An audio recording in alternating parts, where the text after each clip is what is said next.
Assalamualaikum warahmatullahi wabarakatuh. Kami dari kelompok 4 dengan anggota David Suryo Negoro, Insan Roso Kawedar, Afriani Indri Damayanti, dan Lukman Maulana Fahreza akan menyajikan penjelasan mengenai review jurnal kami dengan tema eksternalitas. Judul jurnal yang akan kami bahas kali ini yaitu Externalities of Energy Sources, the Operation of a Municipal Solid Waste to Energy Incineration Facility in the Greater Thessaloniki Area, Greece. Atau dalam bahasa Indonesia berarti eksternalitas sumber energi, pengoperasian fasilitas insinerasi limbah padat menjadi energi di wilayah Thessaloniki, Yunani. Penelitian ini dilakukan oleh beberapa orang, yaitu Christos Vlachostas, Karisios Achillas, Alexandra Michalidou, George Segas, dan Nicholas Mosiopoulos. Menurut Bank Dunia, sampah penduduk semakin meningkat sebanyak 2 miliar ton limbah dan diperkirakan 2 kali lipat dalam dekade mendatang. Penyebab dari peningkatan sampah-sampah ini adalah pertumbuhan penduduk yang terus-menerus di dunia dan adanya pola konsumtif dan pola perilaku yang berubah-ubah dengan seiring adanya pertumbuhan penduduk tersebut. Jadi, pertumbuhan penduduk ini ditambah pola konsumtif dan perilaku yang berubah dapat membuat sampah-sampah atau limbah di dunia semakin meningkat. Nah, di sini perlu adanya teknologi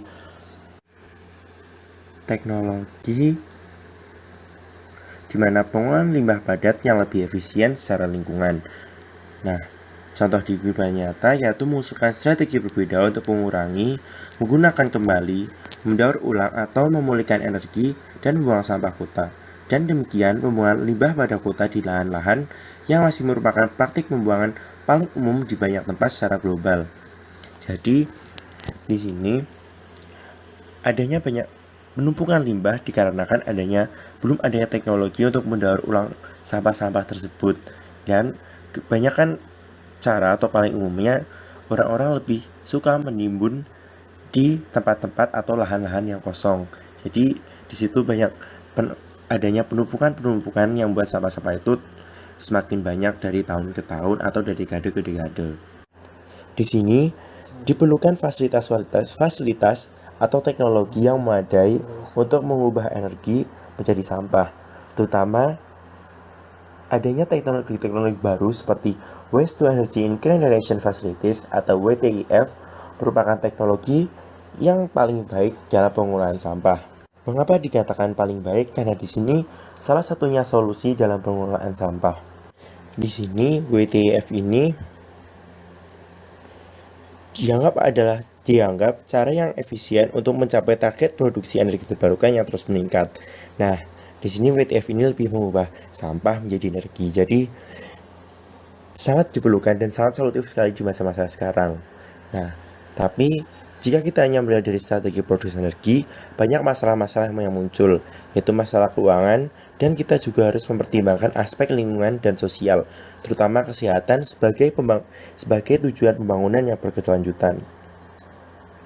Di sini banyak sekali perdebatan di mana eksternalitas dari WTIF tersebut, terutama di yang kami katakan tadi, yaitu ada di dampak sosial di kesehatannya dan aksesibilitas masyarakat atau penerimaan oleh masyarakat serta aspek-aspek di lingkungan nantinya. Adanya fasilitas Waste to Energy Incineration Facilities atau WTIF menjadi perdebatan karena adanya sindrom not in my backyard. Jadi, for your information, yaitu not in my backyard tersebut adalah sindrom di mana respon manusia terhadap hal-hal baru yang ada di lingkungan. Jadi, mereka belum menerima hal tersebut dengan mudah dan mereka lebih cenderung untuk menolaknya. Nah, di sini adanya sindrom in my backyard menjadi tantangan yang paling besar. Namun, meskipun biaya dari WTF ini lebih mahal dibandingkan dengan pembuangan limbah padat perkotaan di lahan-lahan kosong, WTF terbukti menjadi pilihan yang lebih baik ketika biaya sosial dan eksternalitas terkait dimasukkan ke dalam analisis biaya bermanfaat. Jadi di sini adanya biaya mahal lebih mahal dari WTF ini, namun dampaknya jika dilihat di lingkungan dan biaya-biaya sosial lainnya serta eksternalitas yang ditimbulkan adanya energi terbarukan, lalu lingkungannya lebih bersih dan adanya pengolahan sampah yang lebih baik, maka bisa dilihat WTF itu lebih baik daripada kita membuang sampah di lahan tersebut. Nah, di sini kita akan membahas banyak sekali tentang pembuktian WTIF terutama di kota Yunani, di negara Yunani, yaitu kota Tesaloniki. Nah, di sini bakal dibahas dari metode sampai dengan pembahasan dari jurnal yang kami bacakan ini atau kami bahas ini. Nah, di beberapa studi penilaian siklus hidup membandingkan membuang limbah padat di kota di lahan kosong dengan insinerasi atau WTIF membuktikan bahwa studi akhir memberikan beban yang jauh lebih sedikit terhadap lingkungan. Jadi sudah sangat worth it sekali program atau fasilitas teknologi WTIF ini. Nah, kita akan bahasnya lebih dalam dan dikaitkan dengan sindrom not in my backyard tadi, atau sindrom di mana respon manusia lebih tidak setuju dengan adanya hal-hal baru di lingkungannya tersebut. Permasalahan yang ada dalam jurnal ini yaitu sampah padat kota yang setiap tahun semakin bertambah. Kedua, kebutuhan pengelolaan sampah kota yang murah dan memiliki dampak lingkungan yang rendah. Kebutuhan alternatif dari pengelolaan sampah padat dengan cara ditimbun. Adanya sindrom not in my backyard yang ada di masyarakat Yunani. Dan terakhir, pemilihan lokasi pengolahan sampah padat dengan insinerasi yang memiliki dampak lingkungan dan sosial yang rendah serta memiliki benefit berupa energi.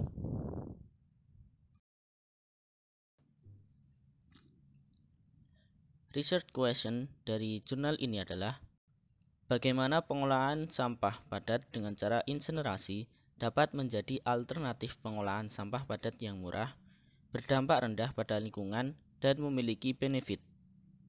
Yang kedua, bagaimana pemilihan lokasi insinerasi yang tepat di daerah Tesaloniki. Tujuan penelitian yang terdapat dalam jurnal yang akan kami bahas ini yaitu untuk menilai dampak kesehatan dan dampak lainnya dari pengoperasian dan pemanfaatan fasilitas pembakaran limbah menjadi energi yang akan dikembangkan di wilayah Tesaloniki, tepatnya di negara Yunani. Metode penelitian yang digunakan dalam penelitian ini yaitu menggunakan metode simulasi, yaitu mencari gambaran melalui sebuah sistem sederhana untuk mengetahui pengaruhnya terhadap lingkungan sekitar. Berikut ini merupakan gambaran dari simulasi yang digunakan untuk menentukan lokasi fasilitas insinerasi. Yang pertama ada asumsi yang meliputi pembuatan asumsi dari volume dari municipal solid waste atau sampah padat perkotaan yang akan ditangani. Lalu ada emission factor, lalu data populasi, seberapa banyak populasi yang ada di sekitaran tempat yang akan dijadikan fasilitas insinerasi, dan yang terakhir adalah detail teknis dari fasilitas pengolahan sampah atau insinerasi tersebut. Tahap kedua yaitu skenario. Yang pertama menentukan alternatif lokasi dan teknologi yang digunakan. Tahap yang ketiga yaitu air quality atau kualitas udara. Yang pertama adalah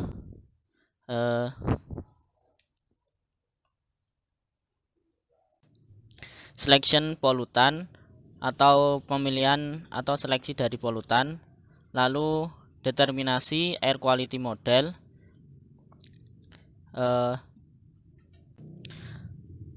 Lalu ada meteorological parameter atau parameter dari cuaca, lalu input data topografi,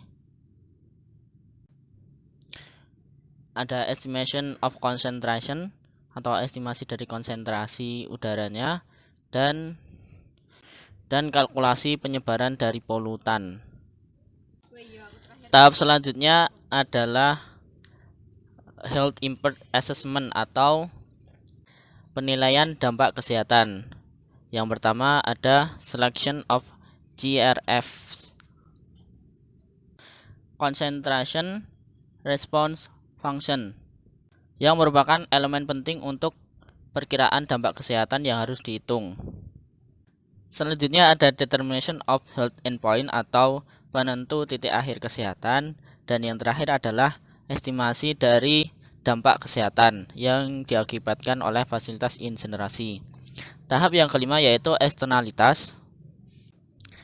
Yang pertama ada penentuan biaya pasar dan biaya non pasar atau WTP, dan monetary valuation dan penilaian moneter. Setelah kelima tahap tadi terlaksana, baru dilaksanakan tahap yang keenam yaitu decision making atau penentuan wilayah fasilitas insinerasi. Untuk pembahasan selanjutnya, yaitu pada tabel 1, assumption for the quantification of emission, dapat dilihat dari nilai valuenya, yaitu kita dapat menyimpulkan bahwa setiap tahunnya ada 180.000 ton sampah padat dan menghasilkan sebanyak 4.500 meter kubik gas per tonnya. Alternatif lokasi yang dimunculkan yaitu ada di Sindos, Agios, Antonios, serta Mavrorachi. Untuk pembahasan selanjutnya, pada skenario under study atau skenario dari lokasi, dapat dilihat bahwa di Sindos terdiri dari skenario 1-3, Agios Antonios terdiri dari skenario 4-6, dan skenario Mavrorachi terdiri dari 7-9. Gambar di atas menunjukkan bahwa sebaran polusi udara yang ditunjukkan dengan PM atau particulate matter, yakni polusi udara yang berukuran lebih kecil dari 10 mikron, di mana warna merah menunjukkan semakin tinggi polusi udara, diikuti dengan warna kuning, biru, dan ke bawahnya yaitu menunjukkan polusi udara yang semakin kecil. Dampak kesehatan dan biaya eksternalitas dari penggunaan insinerasi di wilayah Thessaloniki, yakni YOLL atau Years of Life Loss, sebesar 11.044 insiden dengan biaya eksternalitasnya sebesar 574,33 miliar euro atau 574,33 juta euro. Selanjutnya chronic bronkitis atau bronkitis kronik sebesar 482 insiden dengan biaya eksternalitasnya sebesar 91,78 juta euro. CHA atau cardiac hospital admission, yang artinya serangan jantung atau penyakit jantung, itu sebesar 303 insiden dengan biaya eksternalitas sebesar 1,2 juta euro. RHA atau respiratory hospital admission atau penyakit pernafasan itu sebesar 880 insiden dengan biaya eksternalitas sebesar 1,76 juta euro. Dan RADS atau Restricted Activity Days itu sebesar 1.727.324 insiden atau dalam ini unitnya sebesar hari, dengan total biaya eksternalitas sebesar 143,37 juta euro. Sehingga total biaya eksternalitas dari penggunaan fasilitas insinerasi di wilayah Thessaloniki sebesar 812,42 juta euro.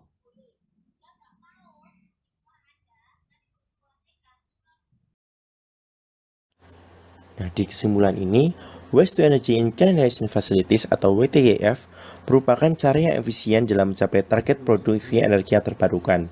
Di sini adanya perubahan pola perilaku masyarakat dan konsumtif masyarakat membuat teknologi WTEF ini menjadi solusi yang paling baik karena mengubah sampah-sampah menjadi energi yang terbarukan. Nah, di sini juga adanya WTF ini mengurangi limbah-limbah yang ada di lahan-lahan dan membuat lingkungan lebih bersih dan mempunyai energi yang terbarukan.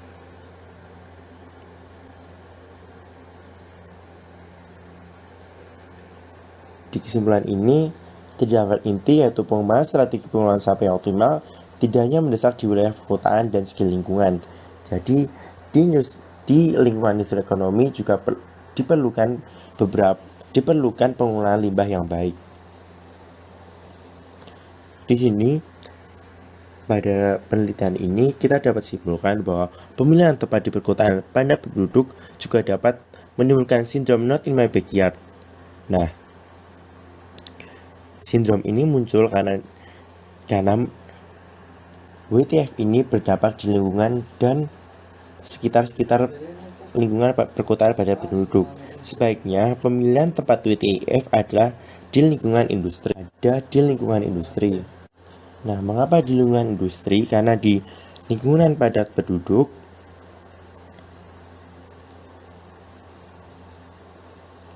terdapat ancaman di dampak lingkungannya dan dampak kesehatan masyarakat. Karena di sini yang paling penting adalah kesehatan dan keselamatan publik. Karena adanya sindrom not in my backyard ini menjadi tantangan utama dalam masyarakat. Namun demikian, WTF layak secara ekonomi bila berlokasi dekat dengan konsumen domestik atau industri. Karena di sini WTF dapat memunculkan keuntungan secara bersamaan dari produksi CHP atau gabungan panas dan tenaga. Nah, di sini pemilihan lokasi di Sindos merupakan lokasi yang paling tepat karena dekat dengan lingkungan perindustrian. Jadi kesimpulannya, adanya teknologi WTF ini akan berjalan dengan baik jika dilihat dari berbagai aspek. Lokasi yang paling tepat adalah lokasi perindustrian karena banyak manfaat yang ada di situ, dan dilihat dari segi kesehatan dan keselamatan publik pun lebih baik dilaksanakan di tempat industri dibanding di lingkungan padat penduduk perkotaan. Selain menghindari sindrom not in my backyard juga, kita juga menggarisbawahi hal yang paling penting, yaitu adanya kesehatan dan keselamatan publik.